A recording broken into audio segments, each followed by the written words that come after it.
Jetmare Nexus of Revels is one of the coolest and open for design interpretation commanders out there, and I'm going to tell you why in this video. Hi, if you're new here, my name is Deck Driver, and I make a ton of Magic the Gathering decks, a lot of Magic the Gathering content, and yeah, we're kind of taking a little shift into more of a chill approach with a lot of the content.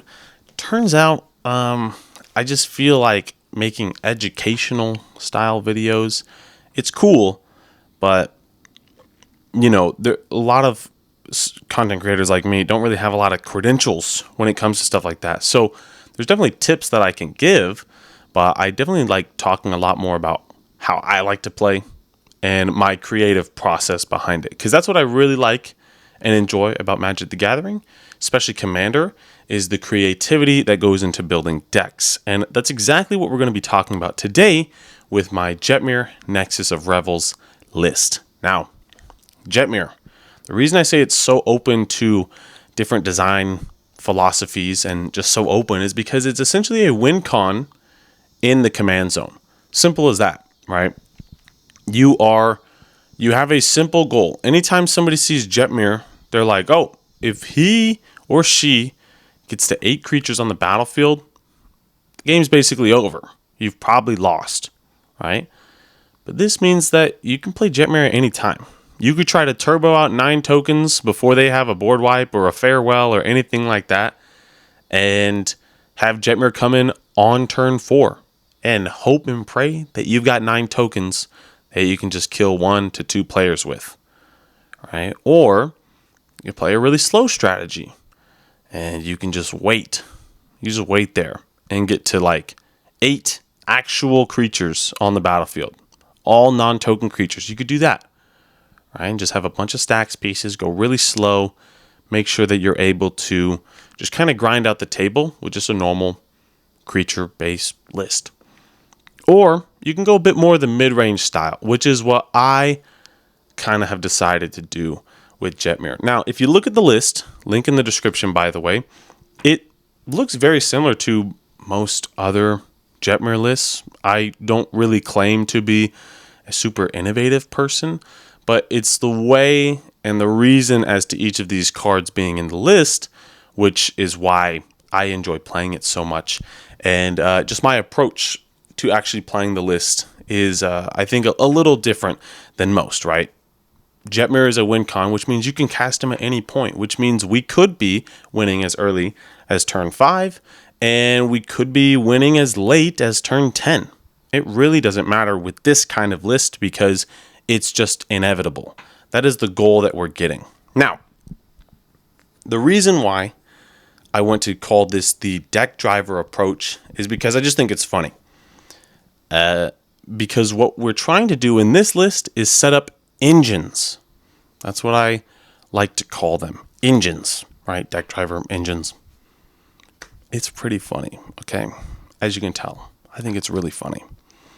We're setting up engines, right? Now, what does that mean? Well, we've got a ton of different kinds of engines in this list. We have mana engines, we have token engines, we have damage engines, we have protection engines, and we have advantage engines. Now, we're going to go over all 5 of these different types of engines, but first we're going to define what I mean by engines. But before we do that, this video today is sponsored by Into the AM. Look, if you're not into ads, I totally get that, right? Sometimes ads can be pretty boring, right? So if you want to, you can skip to this point in the video and you'll be done with it. But Into the AM, I just want to say they have some great shirts. These fit really, really well. They're really snug. They feel great. They look great. And they're just basic, right? They have a lot of graphic tees, and I love their graphic tees. I love just normal shirts too. And these normal shirts, they just have a tiny little logo on them with the Into the AM stuff. It looks really clean. It's a really nice and clean logo, which I like a lot. And so, I wear these around. They sent me 3 mediums. They feel great. They look great. Into the AM, if you use my code MTGDriver from the description, you will get a 10% discount on any purchase made, and that will give me a kickback so you can support me directly if any of these shirts look good. They've got plenty of other merch. They've got a lot of great merch on there. They've got sweatpants. They've got long sleeves. They got a lot of these things. I like the basic tees. I think they look great. I think they feel great. And yeah, I definitely am in the process of getting even more of those after this video. And you'll see them on the channel because they're great. So, ad is over. Let's go back into the whole thing. So, what is an engine?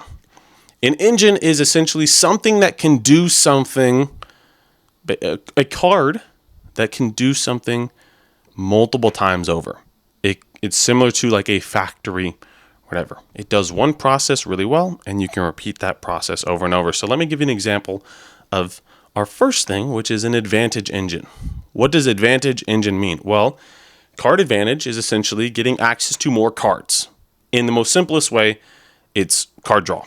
If you can draw cards, you're probably in a pretty good spot in Commander. So we've got cards like Esper Sentinel. We've got cards like Archivist of Ogma. This is usually used in a more higher power format. So fetch lands are pretty prevalent in the pods that I play at. So Archivist of Ogma is great. We've got, Lorn of the Third Path. That's a great one. It's not really advantage because 2 players are drawing, but you're drawing cards as well. We got Welcoming Vampire. We got some cards like this, right? You'll see a lot of cards that can repeatedly draw us more cards. One of the best ones that I do want to talk about is Assemble the Players. Assemble the Players, I don't see anybody. I literally see nobody playing this card. Ever. I never see anybody playing this card, but it's pretty good. It's pretty good. You have a lot of hits in this deck. I think it's around 25 hits that you can get with this card through this deck, which a fourth of the deck that you can play from the top. You also just get more information because you get to see the top card of your library. It's pretty dang good. We've also got Sylvan Library, which is probably the best draw engine we have in here besides Esper Sentinel, mostly because Esper Sentinel can get tutored up by one of our many, many tutors in this deck. We've got 10 of them. So, yeah. Then we've got damage engines. Let's go over damage engines. Damage engines, this is an aggro deck at the end of the day. It's kind of a mid-range deck, but you're trying to pressure life totals. And by damage engines, that's exactly what we're looking for. Eidolon of the Great Revel, Gleeful Arsonist, Magebane Lizard, and Rug of Smothering are just some of the damage engines that we have. We also have Slicer, which you might think, oh, Slicer's just a normal creature. But no, I think Slicer is a damage engine because every turn, he's going to be getting that passive value of hitting your opponent in the face in some form or fashion. Obviously, they can remove them, but it's not a Slicer deck. Slicer's just going to be dealing 6 damage to anything, or killing creatures, or anything. They could block it, yeah, but Slicer presents a big problem for the opponent, right? Simple as that. So that's why we like Slicer in this list. Damage engines. We want something that can pressure life totals turn after turn after turn. Next, we've got mana engines. Mana engines are pretty simple. Cards like Professional Facebreaker, Weathered Wayfarer, and Druid's Repository, and Carpet of Flowers. These kind of cards allow us to get more and more mana every single turn. We're going to be hitting our land drops. We're going to hit them pretty consistently. They're going to be great. It's going to be great. It's going to look great. It's going to be great and fun to play with these mana engines because, we'll hit our land drops every single turn. We've got a nice, healthy 38 lands, technically 37, but we've got an MDFC. We've got a healthy amount of lands all in here, so we can hit our land drops consistently through our advantage engines, and we can get more mana than we really should have with our mana engines. It's all great. Next up, we talked about advantage, we talked about damage, we've talked about mana. Now let's talk about protection engines. Protection engines are one of the most interesting parts of this deck, right? We want to be able to consistently protect our creatures from danger, or protect us from our opponents doing anything. So you'll usually just see stereotypical stacked pieces like Aven Mind Sensor. You'll see something like Collector Oof. You'll see something like Charismatic Conqueror, which technically can also be a token engine, but also it's protection. You'll see something like Authority of the Consuls. The reason I call these protection engines is because over the course of the game, this will be slowing our opponents down in some way, making sure they cannot kill us out of nowhere. Let's say you're going up against a Xenagos player and they're about to one-shot you. You don't want that to happen. So cards entering tapped is going to be great. Another card like Voice of Victory is really good for us because we're making sure that they can't cast spells on our turn. So A lot of these are just engines. We're trying to get these cards the most value they possibly can have. So if it's going to be a damage engine, we're hoping that it's going to deal at least 1, maybe 2, sometimes even 3 damage per turn to each player. Like a Magebane Lizard, early game, that's going to deal a lot of damage throughout the course of the game, where each player could easily have taken 9 damage from it if they just cast 2 non-creature spells a turn. That's a lot. That is a lot. And so, you know, we're doing a lot with these engines. Same with the advantage engines. If we've got a lot of creatures coming in, something like a Beast Whisperer, we're drawing a lot of cards. Same with Sylvan Library, same with any of these things. Now, the last one, token engines. We've got Adeline, we've got Anik Strike Leader, we've got an Impa Call, we've got a lot of these, you know, different creatures and enchantments and stuff that are going to make us these tokens. So, all the things, Scoot Swarm, Scurry of Squirrels, these are all great at making us a ton of tokens that we can then go as wide as we need to. Now, we also have a bunch of tutors, right? These tutors are going to help us consistently make sure that we have at least 3 and hopefully 4 of these engines on the field at any given point in time. Now, when it comes to the priority of these engines that we're trying to set up, advantage engines is number 1, mana engines is number 2, then it's token engines, then it's protection, then it's damage. We don't have a ton of damage engines in here. They're really great and they allow us to get value, but at the end of the day, our commander's usually going to help us one shot. The thing that damage engines do, the reason they're on the bottom, is they usually just pressure life totals so that when we do get to 9 creatures, we're able to kill the entire table. Because if they're consistently pressuring life totals, you get to the point where you're at turn 6, turn 7, turn 8. Okay, now everyone's at 20. If you're at 9 creatures, you're probably able to present lethal on all 3 players at once, which is great. You want to almost never end up in that 1v1 situation because then, you know, a board wipe becomes a lot more valuable. Well, actually becomes less valuable. But 1v1 situations are just not a good place because then you have 2 other players that are out that aren't able to help you in any way. That's what I actually meant. Board wipes technically get less value because they're hitting less cards. Blah, blah, blah, blah. We have a lot of these things. So damage engines probably on the bottom. Then protection engines. We want to be able to protect our board with something like a Boromir. Those are always going to be good. You know, protecting your board with a Selfless Spirit, making sure that you can't just get completely wiped. You are a creature strategy. Board wipes are going to be prevalent in Commander, and board wipes are going to ruin you if you're not able. So you need protection engines. But mana, cards, and tokens are always going to be way more high priority than anything else in this list. It's simple as that. You want these cards to be of the utmost priority because if you can draw more cards in your creature deck, you're going to draw into more creatures, which means you're probably going to draw into more cards, which means you're going to draw into more creatures and more of these engines. Now, not only do we have these advantage engines that are going to draw us a ton of cards, we also acknowledge that we have a lot of tutors in this deck. This is how we make sure that we have 3 to 4 and sometimes even all 5 engines out on the battlefield at once. The reason we like these engines, take a shot for as many times as I said engines this video, the reason we like so many of these cards is due to the fact that we can basically run our entire strategy with just one of each of them. One Welcoming Vampire on the battlefield is going to draw us enough cards to get us to the end of the game. Because we'll have a Welcoming Vampire and we'll have a tutor, and that will be enough. That's all we need in terms of card draw. We only need to draw 3, maybe 4 cards with it, because by the time we get there, we've probably set up some sort of win, or the game's over already because somebody else comboed off, right? The reason we only need 1 token maker is because most of these token makers can usually make a board state all on their own. Cranko takes him 2, maybe 3 turns. Adeline, 1 turn. You could have 3 creatures on the battlefield. You play Adeline and you play Jetmare. No, that's only 8 creatures. You could have 4 creatures. Somewhere around there. I forget the math all the time. But Adeline is able to make you a ton of creatures really fast. Anik Strike Leader, kind of the same thing, but you need Jetmare on the battlefield, so it's tough. But a lot of these token makers can make themselves a board state. Same with a lot of these mana engines. They can make you enough mana on their own. That's why we like the engines so much. That's why we have so many tutors, is because we only need one. We only need one of each. If we have one of each, they're usually strong. And the tutors make sure that we get the strongest of them all. And then, of course, there's kind of a hierarchy of which cards we want.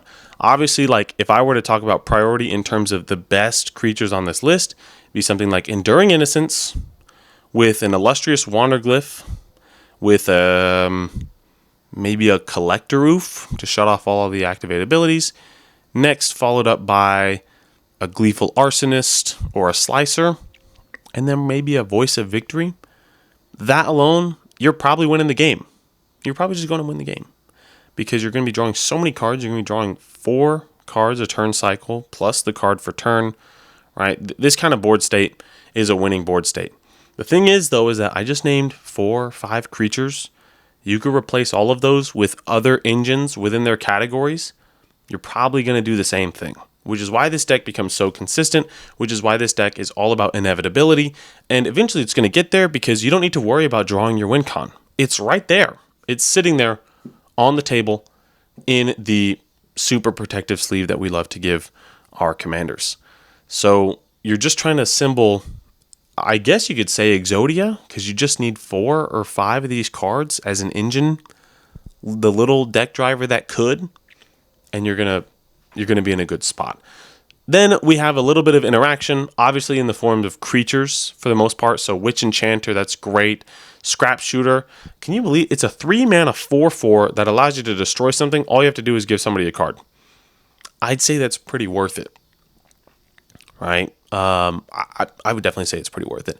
We only have 2 mana dorks, and the reason why is because, one, our mana engines end up getting us more mana than the mana dorks. Also, mana dorks die really easily to these board wipes, even more than these other creatures do. And also, the 2 mana dorks that we chose give us probably the most upside. That is Delighted Halfling, making sure that our Jetmare cannot be countered. And that's Bloom Tinder, who can potentially produce 3 mana for the price of 2 mana, which I think is pretty good. Besides that, we've got a couple of, just normal interaction. We have our own board wipes in Austere Command and Farewell. We've got Winds of Abandon, Vandal Blast. We got some good cards that are going to enable us to interact with the rest of the board.